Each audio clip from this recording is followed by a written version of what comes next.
What's up, horror fam? You know what time it is. And today we're talking John Carpenter. Let's get into this. All right, guys. What's up, and welcome to the Horror Chronicles podcast. We're back at it again, your favorite podcast out there. We're doing this shit, guys. Breezy's not with us, as you guys, well, some of you can't probably see, but Breezy's not with us tonight. She's doing some moving, so she'll be here next weekend. Yeah. Anyways, guys, like I said, welcome to the Horror Chronicles podcast. We're going to do some business right now. If you're just listening to this on iTunes or Stitcher or Spotify, wherever, and you're not looking at our Facebook page, come over and check us out, guys. We're highly active on our Facebook page. We do a live show every last Saturday of the month. Oh, the last Saturday. Last Saturday of the month. That's right, guys. The last Saturday of the month. And it's a fucking great time, man. We have a good time talking to everybody. But our Facebook page is the best way to get a hold of us, guys. Start a conversation, join the group, join the community, share stuff, share stories, start a conversation with people. You know, just have a good time with it. And it's just a good way for us to be able to talk to you guys. Yeah, for sure. Where can they get some merch at? You can find all of our merchandise at tpublic.com. That's TEEPUBLIC.com. TeePublic, guys, just type in. Go ahead. Yeah, just type in Horror Chronicles and merch will start popping up. Yeah, guys. We've got several different designs on there now. Mm-hmm. They're a very easy company to work with. You just, you find the design you like, you pick your shirt color, and you buy it. I mean, guys, and I mean, simple. To be honest with you guys, we don't make a lot of money off of them, but that's not our point. Our point is to get to show you guys and for you to be able to show your love for the horror fam. Show that you're part of this family, That's the main thing. Plus, this kick-ass merchandise. I mean, look at the fucking new logo, guys. Come on. Yeah, it's fucking killer. Also, guys, you can also catch us on Cranium Radio, Friday nights. .com. Gotta remember that .com. Shiza. Yeah, every Friday night at 10 Eastern, 9 Central. Yeah. And guys, we're just looking. Come on in, join the chat. Mm-hmm. I try and get in there. He's in there creeping. Occasionally. I missed it last night. I had some stuff going on at home, so. It's all gravy, guys. But yeah, check us out on Cranium Radio, guys. Shout out to them. And yeah, and listen to them. I mean, even if you're not listening to them for us, I mean, they're a killer station. Hell yeah. They play a lot of metal. They play a lot of everything, but it's mostly metal. And they do live shows every night. A really good friend of ours, Lael, does a show on Wednesday nights called Heathen Haven. And he is Tyrant Lael.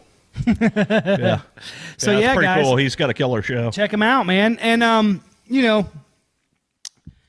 we want to get some guests on the show, guys. We want you guys to come on, tell some stories, and have a discussion about maybe a movie you like, a horror movie game, books, whatever, horror porn, whatever you're into. We'll talk about whatever. But yeah, get a hold of us. Yeah, get a hold of us. I was just going to say, speaking of that, I just saw the other day somebody was showing Night of the Naked Dead. I don't know what the hell that's about, but I'm intrigued. But he's going to watch it. Yeah. But anyways, guys, get a hold of us. We really want to have some conversations with you. Horror Chronicles Podcast at gmail.com. Let us know. Send us say, hey, I would like to be on the show, and we can take phone calls. So we'll work that out, guys. Yeah, for sure. But now that that's over with, we're going to get into what we are calling our Directors Series, guys. We are going to do a series of directors that basically horror movie directors. And, of course, we're going to start off with... The man. Me and JT's favorite. I'm not sure if it's Breezy's favorite or not. We will find that out in our next director series. Mm-hmm. But we're talking John Carpenter. Yes. The mighty John Carpenter. The myth, the legend, guys. We know him. We love him. He's done so many this movie great right movies. Come on. With these director series, guys, we are going to mention the movies and say a few things about them. We're going to talk about some movies. We want to talk about the man or the female themselves. Yeah. We want to talk about them, their life, how they film things, the way they see things. and the way they, just do their movies. And so we're starting out with a great one because Yes. John Carpenter has got a fantastic mind for filming. Yes. He's not just a director. He is so many things. He's a writer. He's a composer. Most of you may not producer. know. Yeah, most of you may not know. But for those of you who don't, we're going to inform you. That's the point. He not only does he direct movies, he writes his screenplays. Yep. He produces them. He composes them, and he edits them. Yeah. He does it all. It sounds like, when you say it like that, it sounds like the guy's kind of a control freak, but he's not. He just has a vision, and he knows what he wants to do, and he wants to do it as cheap as he possibly can. And not only that, but like he said, I've watched a lot of documentaries about him and read some things, and he was I don't give a fuck what you think type of director. Yeah. He's going to make he's going to make the movie the way he wants to make the movie. Yeah.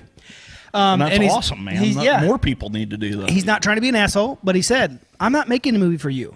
Right. I'm making the movie for me. Yeah. And, that's what he did. He wants to put what he wants in there. And I'm going to tell you, we talked about it. We're just going to get into this stuff. We're not going in any particular order, guys. We're just going to be talking. We're just talking. So, the way he films these things, he going for low budget because he wants to keep it, But what's so great about that is that what's the first thing they cut usually when in the composition, the music? That's one of the first things they cut. So what's he do? It just so happens that growing up, his father was a big influence on him. Well, his father was a professor of music theory at the college. And he said, that his dad bought him a pair of bongos for Christmas, and he was just like, oh, what the fuck? But anyways, he taught him. I got other things to beat on. Yeah, but he taught him, this, I wish I could remember the ratios. He taught him these two ratios. And, it was 4 or 5 time or something like that. Yeah, 4 or 5 time and 4 something else time.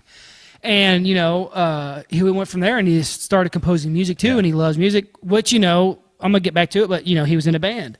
Yeah. He was in a rock band. And I don't know how much you dove into that. The Villes, the Coupe de Villes. Yes. Yeah. It was Western. They were doing Western shit. Yeah. He actually, okay, I don't want to, we'll talk. I don't want to skip what I was saying. Right. So what was cool about him, making the soundtracks for these movies is that he's just so fucking good at it. And because he didn't make the soundtrack, he said that the soundtrack should live through the entire movie but be invisible. Right. It's like it's there when it needs to be. It's there the whole time. Right. But it's really there when it needs to be, and it's not. It's there, but it's not there. He doesn't want it to overpower the atmosphere of the movie. But he it wants also to create atmosphere. Exactly. Yeah. It was the atmosphere of the movie, Right. And he did that so well. Yeah, and he did that in a lot of movies. A ton of them, man. They Live. Yeah. Halloween.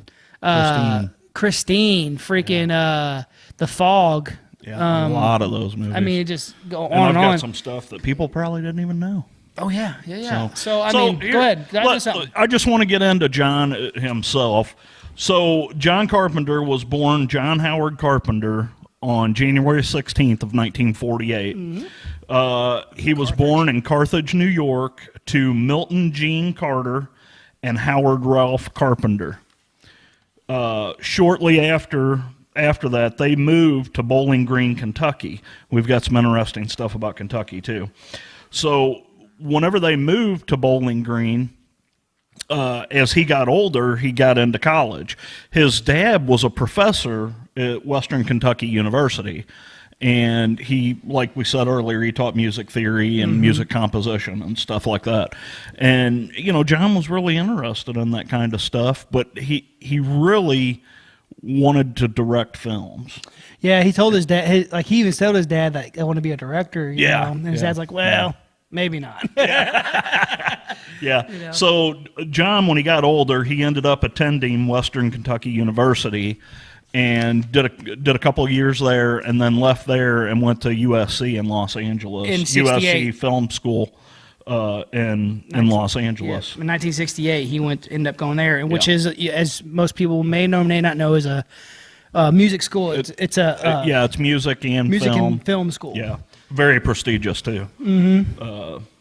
But yeah, and he said he learned everything he knows about making movies in that school. Yeah, he learned everything that he uses.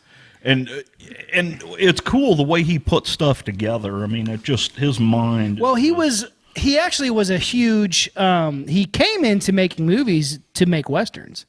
Yeah. And then by the time that he, got into the business, westerns were kind of going out, except for like Clint Eastwood's, which is I love Clint Eastwood too. Yeah. But his spaghetti westerns, what they call them, Right. And so he adapted. And it's kind of crazy that he writes such great horror and stuff too, because he's not a very he likes sci-fi. Yeah. He likes sci-fi, which we'll get into. Like Escape from New York is like a sci-fi western. Mm-hmm. But what I was gonna say is, like, he talked about how he said movies should make you feel like they are real. Right. And he said that if you can make these people, if you can make people connect with the characters and seem like they are real people, not actors, but real people, that person is real, that character is real, then you got them. Yeah, you've done a great job. Which is what he did with Halloween, Oh, yeah. Well, a lot of his movies. Well, yeah, but I mean, he originated, which is kind of cool because like a lot of I can't remember the director's name, was talking about it on one of the documentaries I watched, and he said that some people think that the body shot from the like whenever in Halloween you see Michael Myers through his eyes. Mm-hmm. You're seeing what he sees. Yeah. And some people think that's played out now but he originated it. Yeah. He was the originator. And it's funny because John Carpenter, whenever he was filming, when he started filming these, we'll say bigger budget movies, like Halloween, Assault on Precinct 13. Yeah. He got introduced to this thing called Panavision. Mm-hmm. And Panavision it's like extreme widescreen. It's a bigger screen. You can fit more stuff on the screen. And once he figured that out and figured out how to film with it, he won't use anything but now. Yeah. He uses Panavision and what they call it, an anamorphic lens on his cameras to block out, to make it a more he used like the wide, what they call widescreen. Yeah, basically what they call widescreen. Yeah. So John Carpenter, he films everything in that same he aspect ratio. And what I was getting at before I just went off on another tangent, but he doesn't necessarily believe in the paranormal in his own personal life. No. But he said that your job as a director is to make people believe in it. Right. Right. Which is cool. Like I said, he likes sci-fi. He likes sci-fi. Although he did he said he grew up and Tales from the Crypt was a big influence on him. The old Tales from the original Tales from the Crypt, and sci-fi movies and stuff like that. Right. And I really love and appreciate the way that he does what he wants to fucking do. Right. Yeah. He's not going to let anybody tell him how to film his movies. And he smokes like a freight train. Yeah. Like every interview I've watched, the whole documentary, smoking through the whole thing. Yeah. But no, and a lot of other directors love that too, know. That interview he did with Robert Rodriguez was that was awesome. Fantastic, man. Yeah. Fantastic. I watched that and a few others, and it was just like, man, he's always been that guy. Even they say even in film school that you knew certain people were just going to be fucking great. He was talking about his professor was telling him, he's like, the very first day of class, the professor says, I'm going to tell you guys right now, 99% of you are never going to film a movie. Yeah. You're never going to make it. And John was like, well, I know that's not me because I'm doing it, know, and look at him. I mean, he had the it's some people you're meant to do, you're born to do something. Yeah. You know, and God bless freaking. Thank God. Yeah. For John Carpenter. Well, the thing is, like his first movie that he did was a movie called Dark Star. Mm-hmm. And I watched clips of it, and I'm just like, it's definitely dated. Yeah. You know? Oh yeah. But what, it came out in like 70. Fuck, what was that? Like, No, Dark Star came out in like, well, it did come out in like 74, 73, 74. yeah, it was early 70s. Yeah. And I was like, you could tell, but it was his first one, you know. Yeah, And he did good in it. And then Assault on Precinct 13. Mm-hmm. And bam, it was just, you know. And Assault on Precinct 13 was not.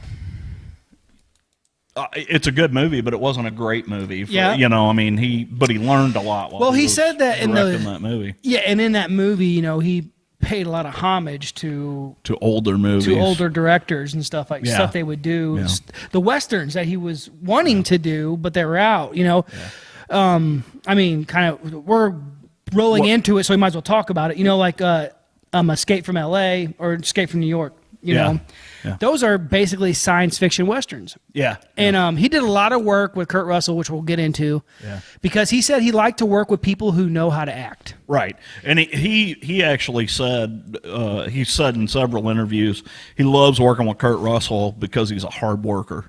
That's what he said. He said he doesn't have to tell him multiple times. He doesn't have to. It's like. And Kurt Russell is one of those actors that he really doesn't care if he looks like an ass on film. I love Kurt. Kurt Russell's one of my fucking favorite all-time actors. He is. He's a great actor. Great actor. But he worked a lot with him. But with those movies, he's like, fuck yeah. He loves science fiction. He wanted to make Western, so he made a fucking science fiction Western, basically. Mm-hmm. And speaking of that, Kurt Russell even said, you know, for Snake, he was trying to embody Clint Eastwood. Right. You know, as far as that goes. And so you can, now that I know that, I can really see it. Yeah. You know, it's kind of cool, which is one of the reasons why I love this series that we're going to be doing with the directors, is because I'll get to delve into them. You get to take a look into their mind and how it's made and why it's made, you know, and that's another thing about the way he films things, is because the way that John's, you know, does it. He says, the less you know, the better. Right. And we talked about that before with the Halloween remakes and stuff like that. You know, and that's the way he said, you don't need to know. Right. What's going on there? You just need to think there's something going on. Exactly. Right. And John is really good at bringing that into his films. He's really good at you know, walking that line between dark and light in his scenes whenever he films. And you'll see, like, as the film goes along, you know, no matter what film he's got, you know, it starts out all bright, and as the movie goes along, it gets darker and darker and darker. And we're not talking about the movie itself. We're talking the atmosphere and the actual lighting of the movie. I mean, he will start dimming lights down to make it feel more claustrophobic. And you know, something that's cool though that to mention about since we were already talking about Escape from New York and stuff. You know where it was filmed at? Yeah, St. Louis. Yeah.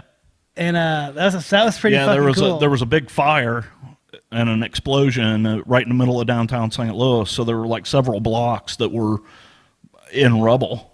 You know, and they used that to do a lot of the filming. And it came out, you know, in '81. Yeah. With a $5 million budget.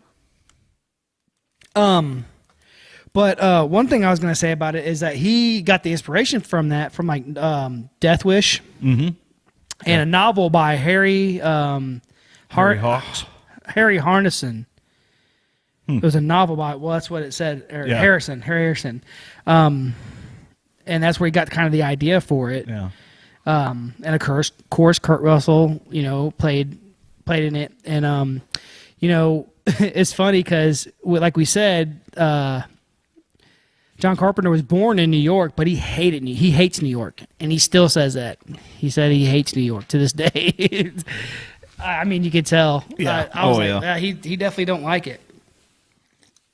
But What I was gonna say, going back into the way he films these movies, you know, he is such a fucking I don't want to say God. He's like a fucking mastermind. Yeah, he's a genius. He's a genius of atmosphere. Yeah. He's a creator. He's a fucking-ator of atmosphere. Yeah, yeah.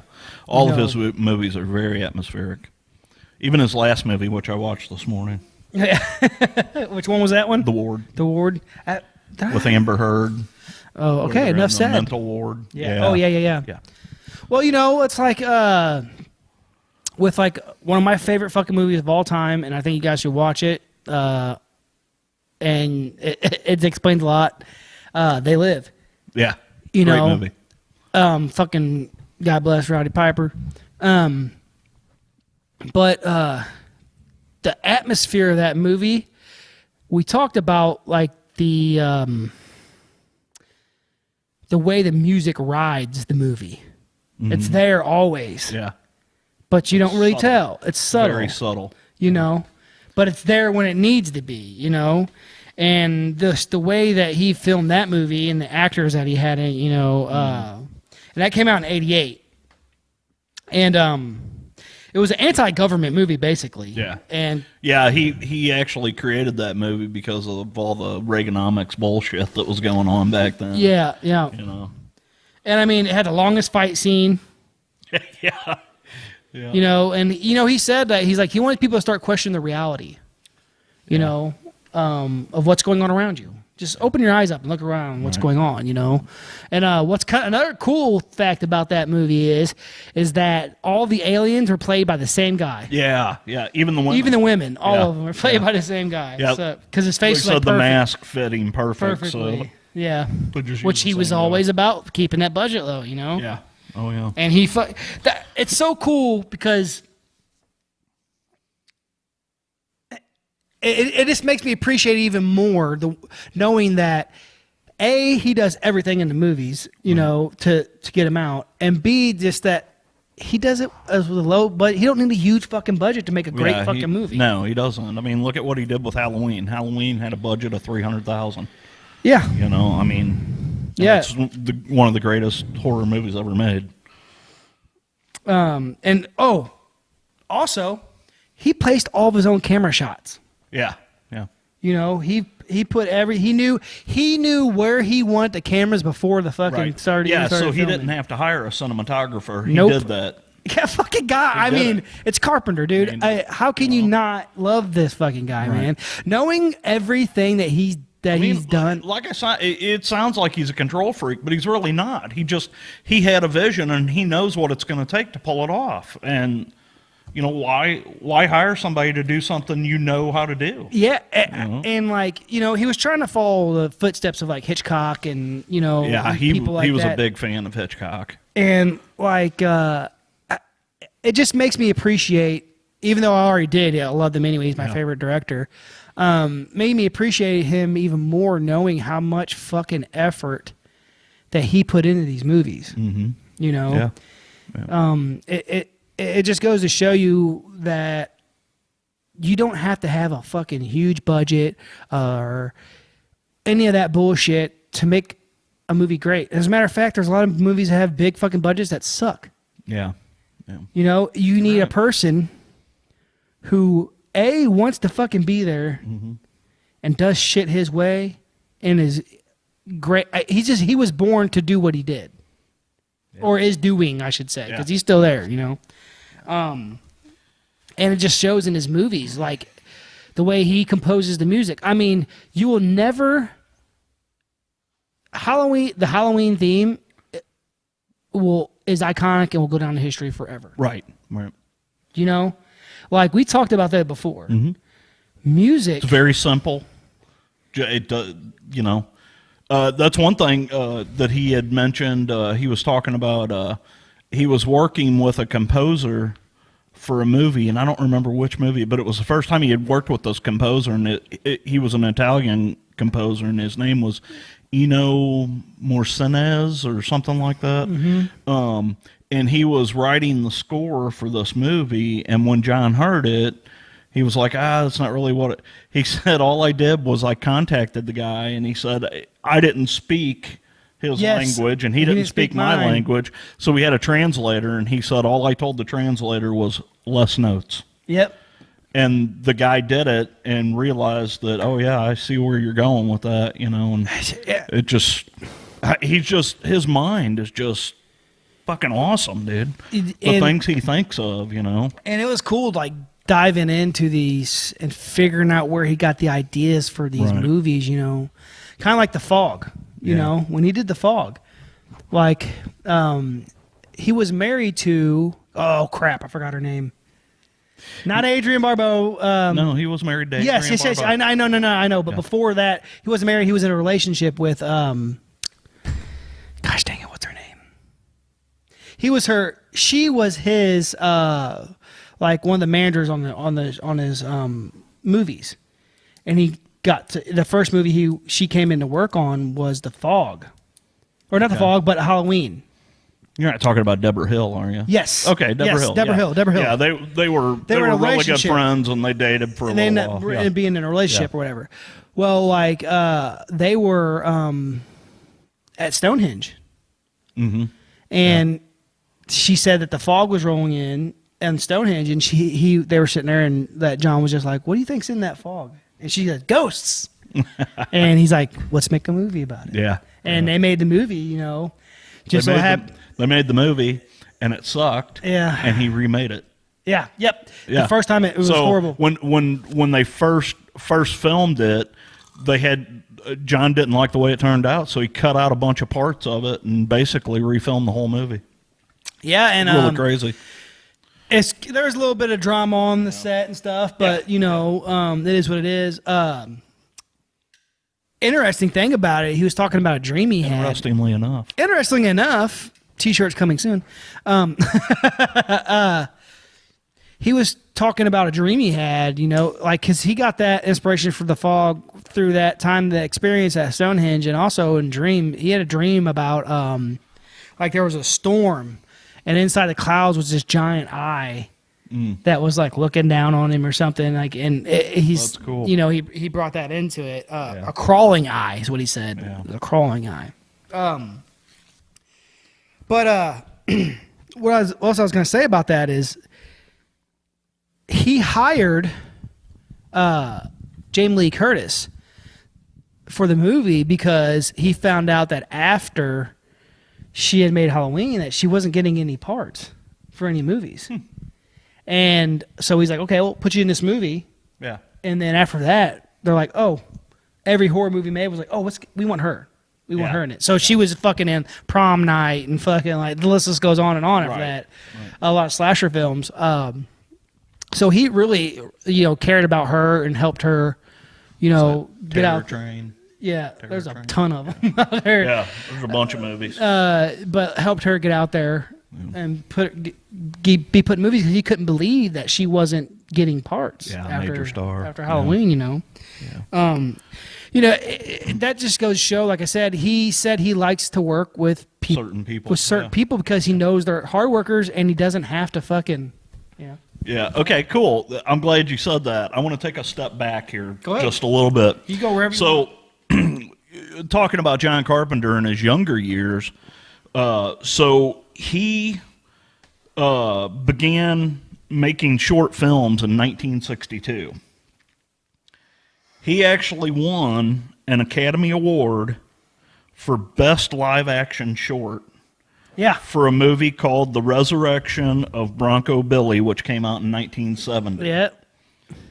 He not only directed that movie, but he co-wrote that movie. Yeah. Who did he co-write it with? Oh, sorry. It wasn't. Sorry, go ahead. He co-wrote that movie with Nick Castle. Yes. If you guys don't know who Nick Castle is, Nick Castle plays the Shape, Michael Myers, in the original Halloween movie. And he also played in the Coupe de Villes. He was also in the Coupe de Villes. Well, here's the other thing is, who else was in the Coupe de Villes? Oh, shit. God dang it. I just watched this, too. I can't remember. Go ahead. Tommy Lee Wallace. Yes. Tommy Lee Wallace was did a lot of the makeup effects and some of the production on Halloween. And Tommy Lee Wallace is a director now. Yes. And him and John are still really good friends. Well, they were all in school together too. They yeah. all went to film school together. Yep. So it's just kind of interesting that, you keep your friends close, and yeah, man. you help each other through doing different things. Well, he's a loyal person. He's a loyal person, and he liked not having any the less drama you have on set, the cheaper the budget. Yeah. Well, and it was funny. I was kind of going through some movies. I kind of went through some of like his more mainstream, stuff that people have heard of. And I was writing them down, and I'm writing down the dates, and it's like, holy shit, this guy was busy at the end of the 70s and all through the 80s. So check this out. Assault on Precinct 13 came out in 1976. Halloween came out in 78. The Fog came out in 80. Escape from New York came out in 81. The Thing, which we haven't even started talking about yet, came out in 1982. And then Christine came out in 83. Starman, which blew my mind. I had forgotten that John Carpenter directed Starman with Jeff Bridges. It came out in 84.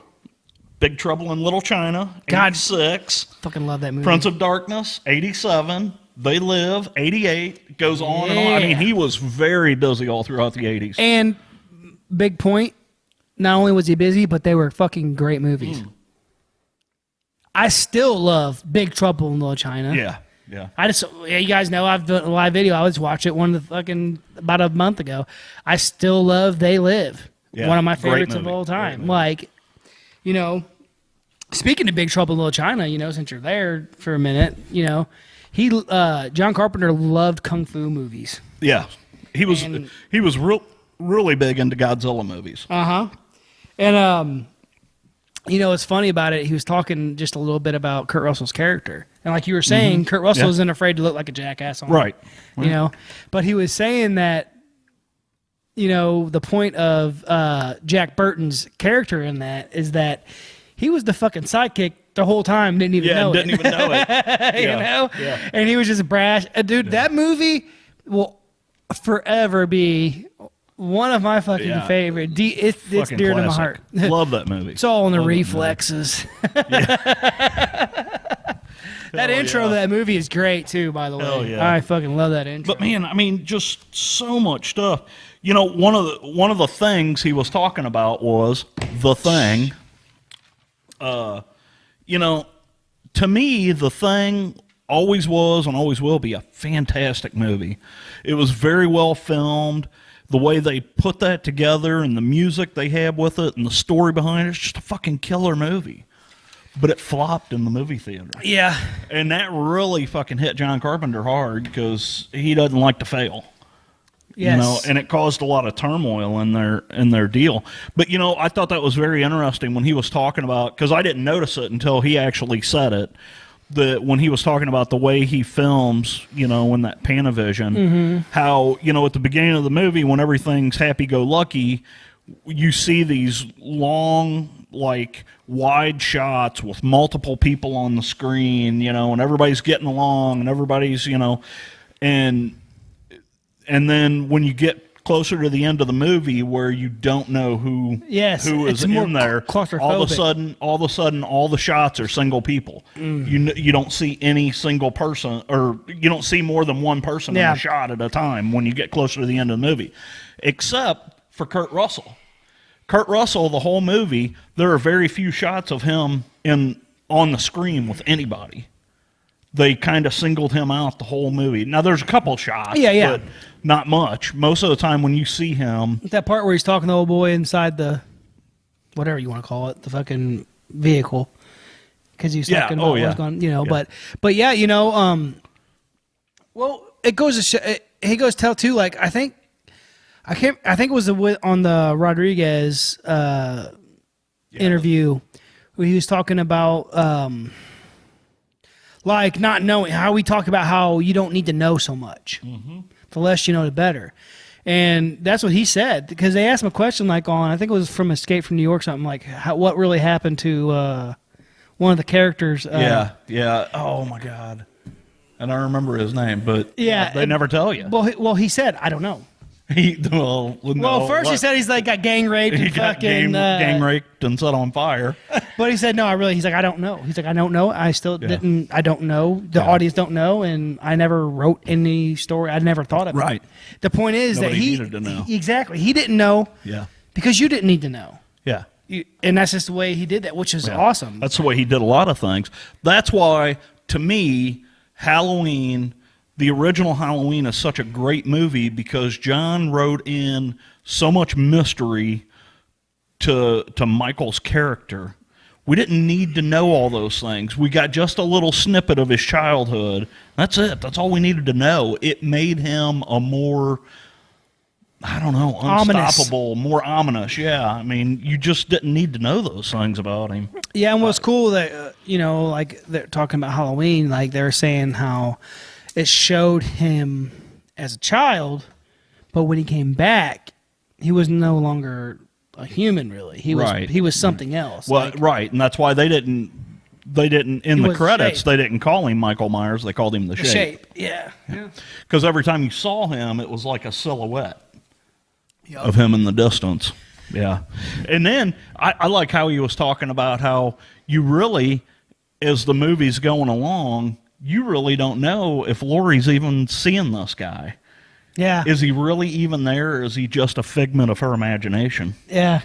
Because no one else is seeing him. Right, because nobody else sees him until they get killed. Yeah. It's really cool the way he thought that out, Yeah, man, it's just awesome that you can have somebody who can,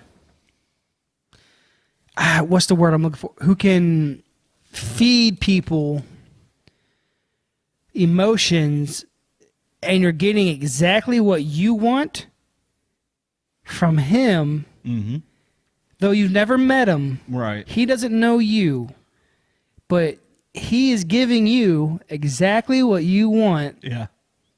At that time, what you need. And it's like he's in your fucking head, right, but he's not. It's crazy. Yeah. That's just a great director for you. Exactly. And that's what he said. He's like, someone said something, what was it?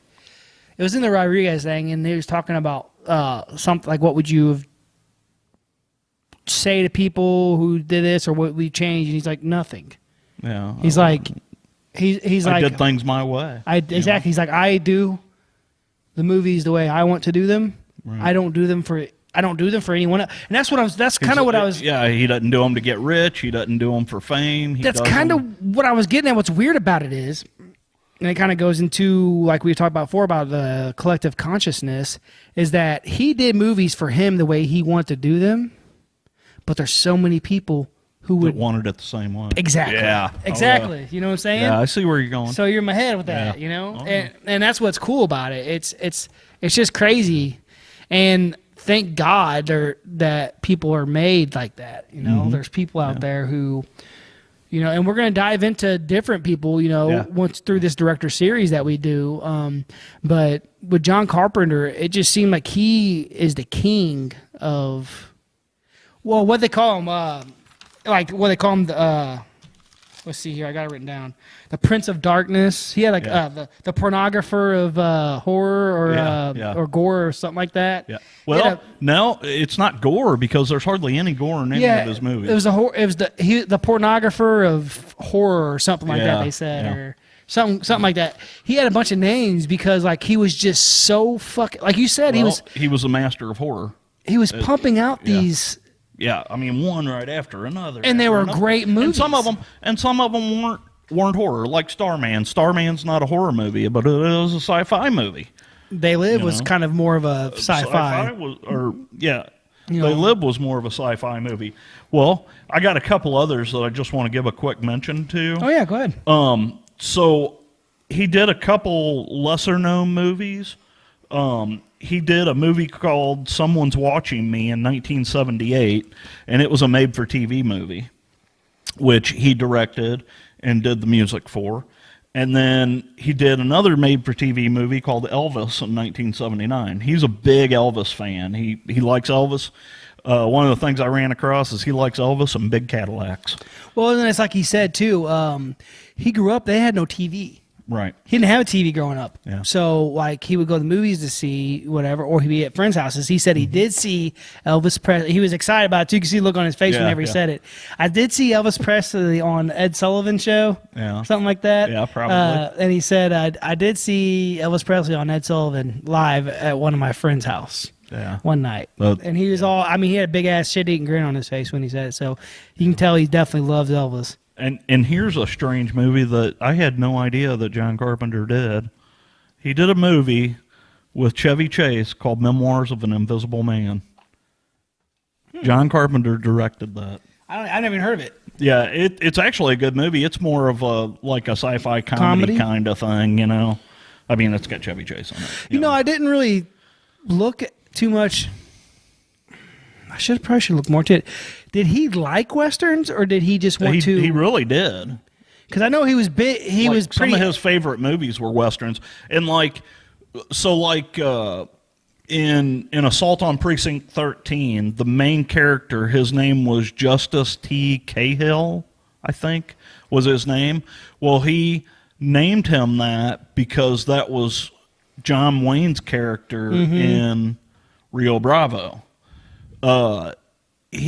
Kurt Russell, a lot of the stuff like Big Trouble in Little China, a lot of his mannerisms were based off of John Wayne. Yep. You know, it just a lot of stuff. Kurt Russell, man. Kurt Russell, whether he's in a John Carpenter movie or not, I mean, the guy's just a great actor. I fucking love Kurt Russell, dude. He is, man. He's done some really cool shit. And he's a badass American.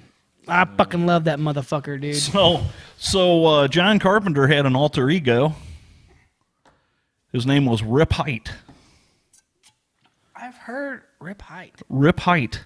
Why have I heard that? He was in several of his own movies. Usually, he was playing any movie that John Carpenter did that had a helicopter scene, he played the pilot. Because what a lot of people don't know is John Carpenter actually had a pilot's license for rotary helicopters. There were some other movies that he had done. There's a scene, I think it's in The Fog, where there's a guy in a phone booth talking to somebody in a phone booth. John Carpenter. He played a lot of parts in some of his movies, and sometimes you don't even know it's him because he's dressed up different or whatever. But there's a lot of I mean, Stephen King does the same thing. Yeah. You know. Yeah. But yeah, Rip Height was his name. He had some other names too, and Rip Height would come up. He was really big into the Quartermass series. There was the Quartermass Experiment and the Quartermass. It was like a movie series called Quartermass. So one of the movies that he did, he put in there that it was produced by Martin Quartermass. Well, that was actually John. He did a lot with stuff. He did. He especially in credits and stuff. He, would give credit to people and, name people after friends. Like all of his characters are based off of people he knows. Michael Myers was based off of a kid that he met in an asylum during a school field trip. Yep. He based that character off this kid that he met, and just different things. So let's get into some really weird stuff that I ran into. Cool. Well, I say weird, but stuff that it was like, when I say this, you're going to be like, holy shit. Okay, I like it. He was hired to direct Firestarter. Yes. They ended up replacing him because the thing tanked at the box office. It got such a poor box office review that they ended up replacing. What a fuck up that was. So, he would have been great in that movie. I mean, that's right up his alley. I mean, that's right in his wheelhouse. That's funny you say that because now, all this just played out in my head as you told me that. Yeah. Okay. The guy who plays in Firestarter, the dad, easily would have been Kurt Russell if it was fucking John Carpenter, because that guy looks like Kurt. Yeah. That's so fucking funny. Yeah. So here's some other interesting ones that kind of floored me. He was offered the directing job for Top Gun in 1986. Turned it down. Yeah, that don't seem like a movie he would do. He was also offered Fatal Attraction in 87. Yeah. He turned that down. Armed and Dangerous in 86, same way. Armed and Dangerous, I don't know that one. That was the one with Eugene Levy and John Candy where they robbed their armored truck drivers. Oh, yes. Yes. This is the one that'll really screw you up. Zombieland in 2009. Oh. They approached Carpenter to do it, and he turned them down. Oh. Well. Can you fucking imagine if John Carpenter would have directed Zombieland? It would have been a completely different movie. Yes. Okay, wait a second. Okay, I'm glad you're going to hear it. I'm glad John Carpenter didn't do that. Because Zombieland was a fucking badass movie. Yeah. Super fucking fun. One of my favorite fucking zombie movies, period. And I don't really see, that's not John Carpenter style. No, it's not. It's not. You know? And it's kind of like we said. It's that movie, written-wise, was too comedic for, I can see why he would turn it down. Yes, it makes sense. If he wouldn't have, that would have been a completely different fucking movie. Oh, 100%. And who knows? Different. Who knows? It may have been a cool-ass fucking, serious still zombie a fucking movie. Cool movie. Oh, hell yeah. It's one of my favorites. But I mean, it could have been like a cool-ass, Night of the Living Dead fucking style, you know? Kind of more of a slower, creepier thing, you know? Yeah. But I'm glad he didn't, because that movie is fucking great. I hate to say that. Still love you, John Carpenter. Yeah. Oh, yeah. Yeah, he's just done so much stuff that, So we talked about this earlier. I mentioned he was married to Adrienne Barbeau. Mm-hmm. He was married to Adrienne Barbeau from 1979 to 1984. Well, that was during, that was right after Halloween, and then he put her in The Fog. The Fog. She was the radio. And you know what's crazy? I mean, you've seen that, but the Hill lady was talking about how, Deborah Hill was talking about how, they had just split up. Whenever he got together with her. Uh-huh. Yeah. And she was writing the parts for Adrienne Barbeau's character. And she was they're on their honeymoon, and she's working, making her famous. Nice.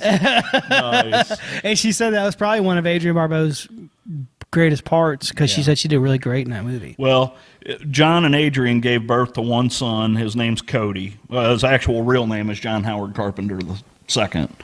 But Cody and John and his other son, I forgot to write down his name, but the three of them do a lot of composing and stuff now. And they actually, in 2018, went out and did a tour. How fucking cool would it have been to freaking meet? I would love your dad to be John Carpenter. You're fucking crazy, man. But yeah. So they did a lot of music and stuff.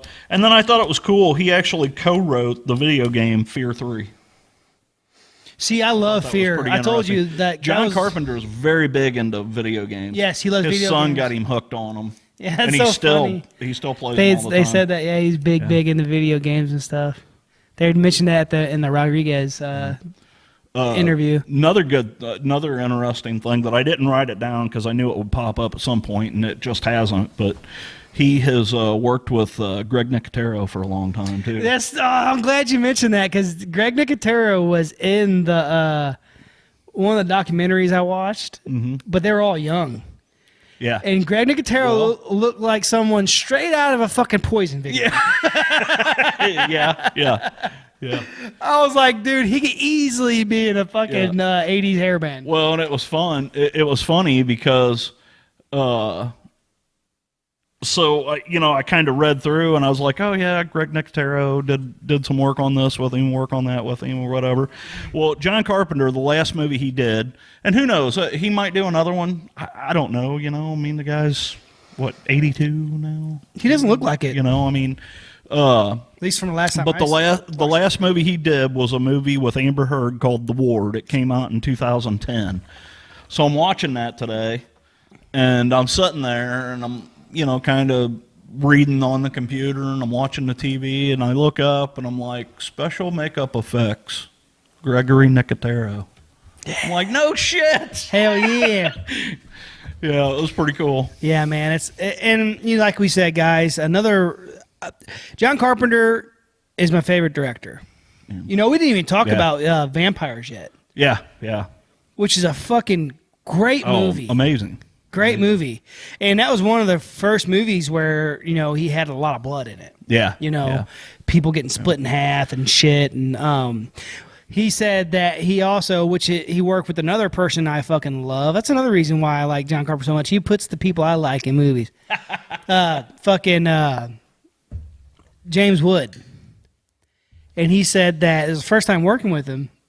And he said that, I've always played the bad guy. I've always played, I was always I was never first in the door. He's like, I want to be first in the door wearing a pair of sunglasses and a fucking leather jacket, So that's what he did. He put him in the movie, and his first time playing a hard ass, and I just, it's cool to see the behind the scenes things and knowing that how much loyalty is an important thing to him, and the way he works with people that he knows are hard ass workers and do what they need to do without having to be babysitted. And it goes to show. I was looking at his movies that I love of his, and it's like fucking Kurt Russell. This is like Jamie Lee Curtis. It's just, and he got the same people. Nick Notaro's in it, and all these other people that work with him on things. It's so one of the things that he did in his early career. Well, it actually happened on Halloween. Whenever he was approached Halloween wasn't his idea. He was approached to do this movie called The Babysitter Murders. Yep. And he said that. He at that point he hadn't really done any horror. He wasn't really big into horror, but he'd give it a shot. He said, but if I do that, if I do this movie, the one stipulation I have is my name has to be above the title of the movie. Yes. So if you notice on Halloween, it says John Carpenter's Halloween. And it's always going to say that. And every movie since then has been. And he got that from, was it Hitchcock or there's another guy? No, it was Hitchcock. Yeah. His movies always said Alfred Hitchcock's whatever. Yeah. Psycho. Or – whatever. Yeah. So every movie that he does, it's John Carpenter's Vampires. Which is fucking John badass. Carpenter's Christine. John Carpenter's The Thing. It's part of the title. And it gives him basically ownership. Nobody can ever say that he was not involved in that movie. Well, no. That is his movie. Well, and that was his way of doing things. Right. He did the fucking movie the way he wanted to. No one changed his shit. Literally did everything the way he wanted to. Editing, fucking composing, screenplays, everything. So one thing I did hear about him though was that they were talking about he was always okay with people doing remakes of his shit. Yeah. He's like, I don't mind it. It's kind of a form of flattery. Exactly. Well, it's what he's saying. He's like, well, this was my way of doing it. Except for Rob Zombie and No, I'm just kidding. Here we fucking go. Just kidding. This is a great podcast all the way up to now. Just kidding. I'm just kidding. Guys, that's our first episode, Director Series number 1, guys. Yeah, and we started off with the greatest. Start off with our fucking favorite and the man, the myth, it's all legend. Downhill from here. No, we got some other greats coming There's up. some greats coming. We're going to get into people like James Wan and Cronenberg and the list goes on. Landis. I mean, there's King, fucking, goes. I mean, there's going to be Romero, a lot of them pop up. We just Rodriguez. Both of us talked about it, and we really wanted to start this series off with Carpenter. Yes, because he has influenced so much horror in our lives. He's the OG, man. And not only that, but like I said, he's the fucking master, the king of atmosphere. That's it, man. So we love you. We didn't even talk about stuff like Body Bags and Master of Horror. Yeah, and, stuff like that. I mean, so many movies to his credit. Basically, what we're telling you guys is go check out his fucking discography of fucking everything. So we love you, John Carpenter. Thank you for all you've done. For sure, man. For sure. You are the fucking man, and you have inspired millions of people, man. You definitely. We love you. Yeah. We may not know you, but we feel like we know you, and we love you. So, yeah, guys, that is Director Series number 1 for you. We hope you guys liked it. Once again, thank you for your support, everybody. Thank you for being part of this horror fam. Don't forget to go pick up your merch simply so you can show everybody that you are part of our family. Yeah. Hey, and start sending us pics of your guys' stuff once you get it, man. I don't know. Oh, yeah, pics of the merch. The merch. Come on now. Come on. We'll get some weird pictures. That's all right. Whatever. I'm into the weird. Anyways, guys. We love you guys. Thank you for your support, guys. Thanks for being part of this horror family. And as always, until next time, keep it creepy.